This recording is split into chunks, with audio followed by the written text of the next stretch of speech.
श्रीराम जय राम जय जय राम. श्रीराम जय राम जय जय राम. 7 जून. नित्य नेम म्हणजे काय? नित्य नेम म्हणजे काय?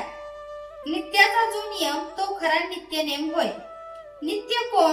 जो कधीही बदलत नाही तो. याचा अर्थ जो पूर्ण शाश्वत आहे तोच खरा नित्य होय. म्हणून नित्य म्हणजे भगवंत समजावा.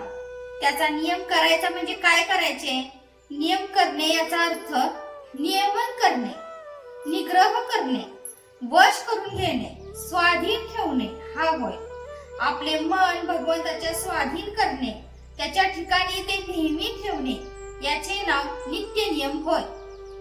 आजच्या आपल्या मनाच्या अवस्थेमध्ये ते सर्वस्वी भगवंताच्या स्वाधीन करता येत नाही आणि देह हा जड अशाश्वत असल्यामुळे देहाने नित्य आणि शाश्वत अशा भगवंताचा नियम घडणे शक्य नाही.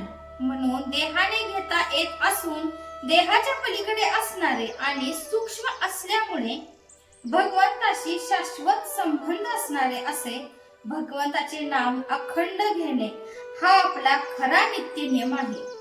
इतर सर्व गोष्टी, शास्त्राची बंधने, पोथी वगैरे वाचणे, स्नान संध्यादी नित्य करणे वगैरे पाळावे, पण त्याचा हट्ट वा आग्रह असू नये.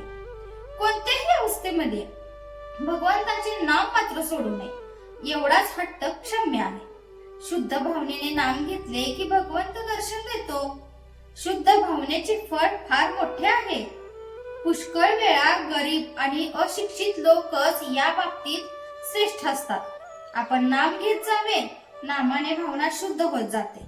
खरे म्हणजे मनुष्याला जिवंत राहण्यासाठी हवेची जितकी जरुरी आहे तितकीच किंबहुना त्याहूनही जास्त जरुरी परमार्थामध्ये भगवंताच्या नामाची आहे. भगवंताच्या नामाशिवाय न राहण्याचा संकल्प प्रत्येक माणसाने केला पाहिजे. भगवंत हट्टाने किंवा उगीच केलेल्या कष्टाने साध्य होत नाही. तो एका प्रेमाने वश होतो. प्रेमामध्ये हट्ट आणि कष्ट झाले तर शोभतात आणि हिताचे होतात. आपण भक्तांचे प्रेम न पाहता त्यांचा हट्ट आणि कष्ट तेवढे बघतो. जो मनुष्य 3.5 कोटी रामनामाचा जप करील त्याला भगवंताच्या प्रेमाचा अनुभव आल्या वाचून राहणार नाही. शंका या फार चिवट असतात, त्या मरता मरत नाहीत. शिवाय काही शंका आचरणाने आणि अनुभवानेच नाहीशा होतात.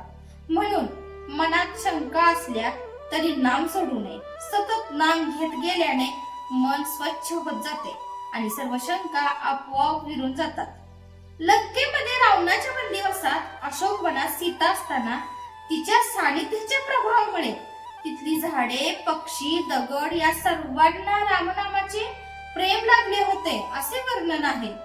रामनामाचे प्रेम आणि भगवंताचे प्रेम ही दोन्ही एकच आहेत. नामात शेवटचा श्वास गेला पाहिजे, यातच जीवनाचे सर्वस्व आहे.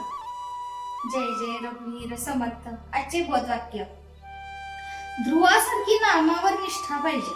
प्रत्यक्ष भगवंत समोर आले तरी त्याने नाम सोडले नाही